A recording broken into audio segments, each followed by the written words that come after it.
आ जाती है। दीपाली की आवाज सुनकर शंकर और छोटा भाई पवन उसके पास पहुंचते हैं। क्या हुआ दीपावली बेटा? पापा, मैंने किसी को देखा। दीदी यहाँ पर कोई नहीं है। अंधेरे में वहम हुआ होगा आपको। अब चलो, दरवाजे पर भैया भाभी कब से खड़े हैं। दीपाली भी इसे अपना एक वहम समझकर सबके साथ बाहर चली जाती है, जहां वो लोग अपनी भाभी का स्वागत करते हैं। नैना अपने पैरों से कलश को गिराकर थाल में पैर रखती है और घर के अंदर जाती है। सब घर के अंदर चले जाते हैं। भाभी, मैं आपकी ननद नहीं, आपकी छोटी बहन और फ्रेंड की तरह हूँ, इसलिए कभी भी आपको ये लगे कि भैया आपको सता रहे हैं तो आप उनकी शिकायत मुझसे कर देना। भाभी भैया की शिकायत करे या ना करे, पर मुझसे और माँ से तेरी शिकायत जरूर करेगी। सभी आपस में बैठकर हंसी मजाक कर रहे थे। नैना भी घूंघट किए अपने बिस्तर पर बैठी थी। वो सब आपस में बात कर ही रहे होते हैं कि तभी उन्हें एक अजीब डरावनी आवाज सुनाई देती है और कमरे की खिड़की अपने आप ही खुल जाती है। मुझे इसीलिए गांव पसंद नहीं। गांव में ऐसी ही डरावनी आवाजें आती हैं। मैंने तो सुना है गांव में बहुत सारे भूत भी होते हैं, और इस मौसम को पता नहीं क्या हो रहा है। मुझे तो बहुत डर लग रहा है। मैं तो अपने कमरे में जा रही हूँ सोने। बाय भाभी, हम कल बात करेंगे। अब सब अपने कमरे में सोने चले जाते हैं। नैना अपने कमरे में बिल्कुल अकेली थी। कुछ देर बाद रमेश अपने कमरे में आता है और देखता है कि नैना खिड़की के पास खड़ी होकर बाहर की ओर एकटक नजरें लगाकर देख रही थी। क्या हुआ नैना, बाहर क्या देख रही हो? मैं बाहर का मौसम देख रही हूँ रमेश जी। इस मौसम को देखकर ऐसा लग रहा है जैसे आज कोई अपना बदला लेने के लिए आया है। तुम क्या बोल रही हो, मेरी कुछ समझ में नहीं आ रहा। और वैसे भी रात काफी हो चुकी है, अब हमें भी सो जाना चाहिए। चलो। इतना बोलकर रमेश सोने के लिए बिस्तर पर लेट जाता है, पर नैना अब भी खिड़की के पास ही खड़ी होती है। रमेश के सो जाने के बाद नैना अपनी सास के कमरे में जाती है और अपनी सास के पास बैठकर रोने लगती है, जिसे सुन सास की नींद खुल जाती है।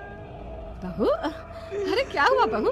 तू इतनी रात को यहाँ मेरे कमरे में बैठकर रो क्यों रही है? मम्मी जी, आपने मुझे क्यों नहीं अपनाया? आपको पता है, आपकी वजह से मुझे और मेरे परिवार वालों को गांव वालों के कितने ताने सुनने पड़े।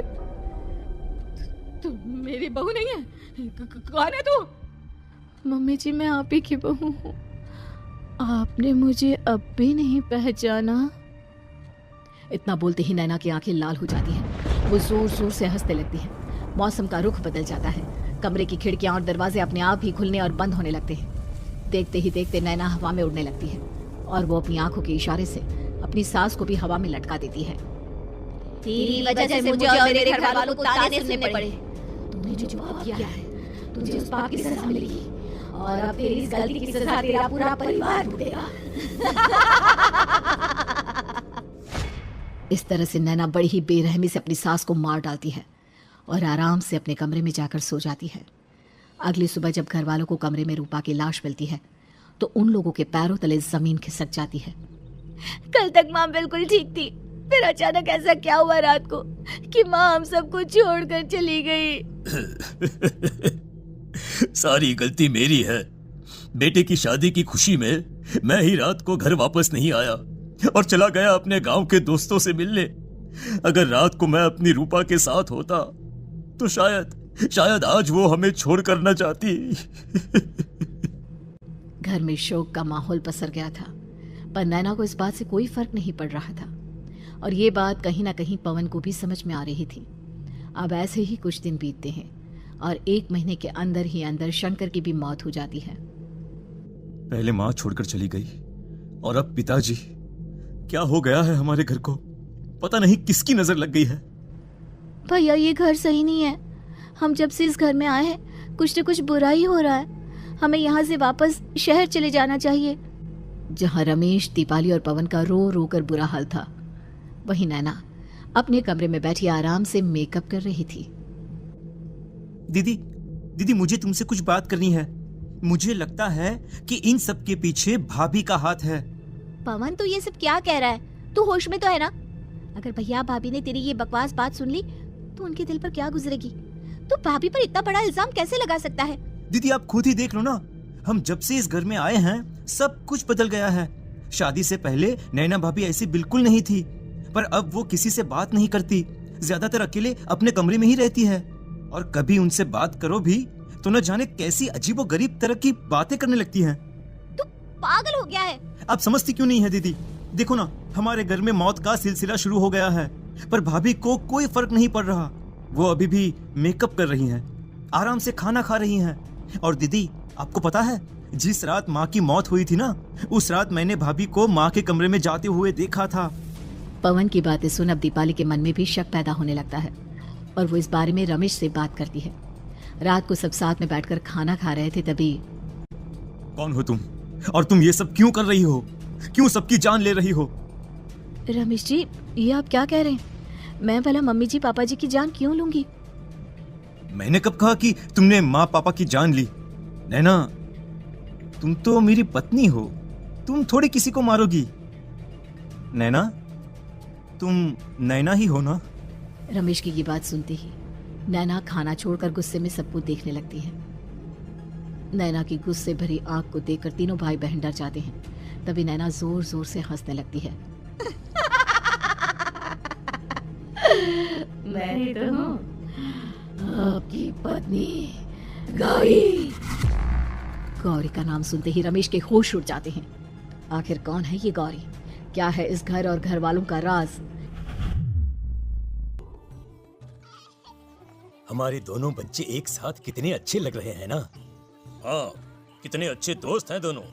बस बड़े होने के बाद भी इनकी ये दोस्ती बनी रहे तो बच्चे कितने खुश रहेंगे। मैं क्या सोच रहा था कि क्यों ना हम अपनी दोस्ती को रिश्तेदारी में बदल दें। मैं अपने बेटे रमेश की शादी तेरी बेटी गौरी से करना चाहता हूँ। इस तरह हमारे बच्चे भी हमेशा साथ रहेंगे और हमारी दोस्ती भी रिश्तेदारी में बदल जाएगी। शंकर की इस बात से उसके दोस्त को बहुत अच्छा लगता है और वो अपनी बेटी की शादी रमेश से करवाने के लिए तैयार हो जाता है। बहुत जल्द दोनों परिवार मिलकर बचपन में ही रमेश और गौरी की शादी करा देते हैं। अरे शंकर, अपने बच्चों की शादी करवा कर हमने अपनी दोस्ती को रिश्तेदारी में बदल तो लिया, पर मैं चाहता हूँ कि अपनी गौरी का गौना 2 साल बाद करूँ ताकि वो थोड़ी समझदार हो जाए। अरे हाँ हाँ दोस्त, बिल्कुल, हमें कोई दिक्कत नहीं है। इसी तरह समय बीतने लगता है। समय के साथ शंकर का कारोबार तरक्की पकड़ लेता है और 2 साल बाद शंकर अपने पूरे परिवार के साथ शहर में शिफ्ट होने की तैयारी कर लेता है। जब यह खबर उसके दोस्त को पता चलती है तो वो शंकर से बात करने उसके घर जाता है। शंकर, 2 साल पूरे हो चुके हैं और अब तू शहर भी जाने वाला है। मैं सोच रहा था कि तेरे शहर जाने से पहले गौरी का गौना कर दूं ताकि तू अपनी बहू को अपने साथ लेकर जा सके। ये तो कैसी बातें कर रहा है? रिश्तेदारी बराबरी वालों से होती है और वैसे भी अब मैं, मेरा बेटा या मेरा परिवार कोई भी इस रिश्ते को नहीं मानता। ये तू कैसी बातें कर रहा है दोस्त? जब हमने अपने बच्चों की शादी करवाई थी तब हम दोनों ही एक बराबर थे। पिछले 2 साल में तेरा कारोबार थोड़ा सा अच्छा क्या चल गया तो पुराने रिश्ते ही तोड़ देगा। देख भाई, ऐसा मत कर। अगर तूने मेरी बेटी को अपनी बहू के रूप में नहीं अपनाया तो कोई भी मेरी बच्ची से शादी नहीं करेगा। अरे उसकी जिंदगी बर्बाद हो जाएगी। यार देख, वैसे भी बाल विवाह तो कानून मान्यता नहीं देता, फिर मैं कैसे दे दूं? तू अपनी बेटी के बड़े होने पर उसकी शादी किसी दूसरे लड़के से करवा देना। वैसे भी तब तक ना उसे और ना ही गांव वालों को ये बात याद रहेगी। मेरे बेटे को बख्श दे मेरे भाई। इस तरह से शंकर अपने दोस्त के परिवार और गौरी को गांव वालों के ताने सुनने और जिल्लत से भरी जिंदगी जीने के लिए छोड़ अपने परिवार वालों के साथ शहर चला जाता है। अरे इनकी गोरी में ही कोई दोष होगा, तभी तो लड़के वालों ने इनकी बेटी को अपनी बहू के रूप में नहीं अपनाया और उसको यहाँ छोड़कर शहर चले गए। अब कौन थामेगा इसी लड़की का हाथ? अरे पता नहीं कैसा आदमी है जो गांव वालों के इतने ताने सुनकर भी सर उठाकर गांव में चल रहा है। अरे अगर मेरी बेटी के साथ ऐसा हुआ होता ना तो मैं तो शर्म के मारे मर ही जाता। हाँ, दिन रात लोगों की नजरों में अपने लिए ग्रहण देख और सबके ताने सुन सुन अब गौरी के पिता हिम्मत हारने लगते हैं और एक रात गौरी के माता पिता खुदकुशी कर लेते हैं। ये सदमा गौरी भी सहन नहीं कर पाती और उसकी भी मृत्यु हो जाती है। तुम्हारे परिवार की वजह से हम लोगों ने अपनी इज्जत और जान गंवाई। इसका बदला तो तुम्हें चुकाना पड़ेगा, वो भी अपनी जान देकर। हंसते हुए अब नैना हवा में उड़ने लगती है। नैना अब पूरी तरह से बदल चुकी थी। गौरी की आत्मा उसके शरीर पर हावी हो चुकी थी। उसकी आंखें सफेद, पैर उल्टे, चेहरा काला और बाल बिखर गए थे। अब गौरी अपनी शैतानी शक्तियों से घर के हर कोने को अपने काबू में कर लेती है और सीधी दीवार पर जाकर चिपक जाती है। मुझे अपना बदला चाहिए, बदला बदला लूंगी मैं तुम सबको खत्म कर दूंगी। गौरी इतनी तेज चिल्ला रही होती है कि उसकी आवाज से घर के सारे कांच टूट जाते हैं। सामान इधर उधर गिरने लगता है और ये सब देखकर तीनों भाई बहन के होश उड़ जाते हैं। बचाओ, भागो भागो। उन तीनों को अपनी जान बचाने के लिए यहाँ से वहाँ भागता देख गौरी जोर जोर से हंसने लगती है। तभी दीपाली घर से बाहर निकलने लगती है, जिसे देख गौरी गुस्से में अपनी शक्तियों से तुरंत घर का दरवाजा बंद कर दीपाली को हवा में उड़ा देती है। बाहर भागी थी, मुझसे बचकर भागना चाहती है, कोई नहीं बचेगा, आज तुम सब मरने वाले हो। अचानक घर में भूतिया आवाजें गूंजने लगती है, तेज हवाएं चलने लगती हैं, सोफा टेबल कुर्सी सब हवा में उड़ने लगता है। ये सब देखकर रमेश, दीपाली और पवन की रूह कांप जाती है। घर में ये सब होते हुए और अपनी बहन को हवा में उड़ते हुए देख रमेश और पवन को भी समझ में नहीं आ रहा था कि वो क्या करे, कैसे अपनी जान बचाए।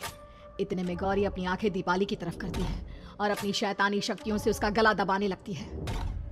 भागने का बहुत शौक है ना, अब मैं तुझे इस दुनिया से ही भगा दूंगी। इतना बोलकर गौरी दीपाली को उठाकर फेंक देती है और दीपाली दीवार से टकराकर नीचे गिर जाती है। दीपाली के पूरे शरीर में चोट के निशान होते हैं और वो उठ भी नहीं पाती। दोनों भाई भागते हुए अपनी बहन के पास जाते हैं। ये तो बस शुरुआत है, मैं तुम तीनों को तड़पा कर मारूंगी। अरे अरे, पर हमने क्या किया है? हम तीनों भाई बहन तो निर्दोष हैं। गलती तो हमारे माता पिता ने की थी और उन्हें तुम पहले ही मार चुकी हो, फिर हमारे पीछे क्यों पड़ी हो? पवन के इतना बोलते ही गौरी एक हवा के झोंके की तरह उसके पास आती है और उसका गला पकड़कर उसे हवा में उठा देती है और रमेश को गुस्से भरी नजरों से देखती है। गलती मेरे परिवार की नहीं थी, बदला को बड़ा, मैं किसी को नहीं छोड़ूंगी। गौरी पवन को हवा में उछाल देती है, जिस पर कमरे की छत से टकराकर जमीन पर आकर वो गिरता है। उसके सर और शरीर पर जगह जगह चोट लग जाती है और खून बहने लगता है, जिसे देख अब रमेश से चुप नहीं रहा जाता। गौरी, तुम्हारा गुनहगार मैं हूँ। तुम्हारी शादी मुझसे हुई थी। अगर तुम्हें बदला चाहिए तो मुझसे लो। मेरे भाई बहन को छोड़ दो। तुम मुझे मार दो। मरना तो सबको पड़ेगा। अरे पर इसमें उन दोनों की कोई गलती नहीं है। प्लीज, मैं मानता हूँ कि तुम और तुम्हारे परिवार के साथ जो कुछ भी हुआ वो गलत था, पर गौरी, मैं प्लीज मेरे भाई बहन को छोड़ दो। उन्हें तो इस बात के बारे में कुछ भी पता नहीं है। उनका इस सबसे कोई लेना देना नहीं है। तुम और तुम्हारा परिवार यही चाहता था ना कि मैं तुम्हें अपना लूं। उस समय मैं बच्चा था, मेरे पास इतनी समझ नहीं थी, पर आज मैं तुम्हें तुम्हारे इसी रूप में अपनाता हूँ।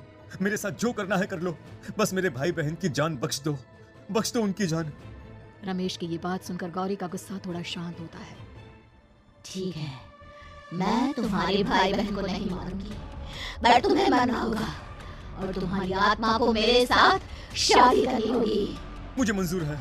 अब रमेश गौरी के साथ छत पर जाता है और छत से नीचे कूद जाता है। रमेश के मरते ही गौरी उसकी आत्मा को अपने साथ ले जाती है और इस तरह से रमेश खुद मरकर अपने भाई बहन को बचा लेता है।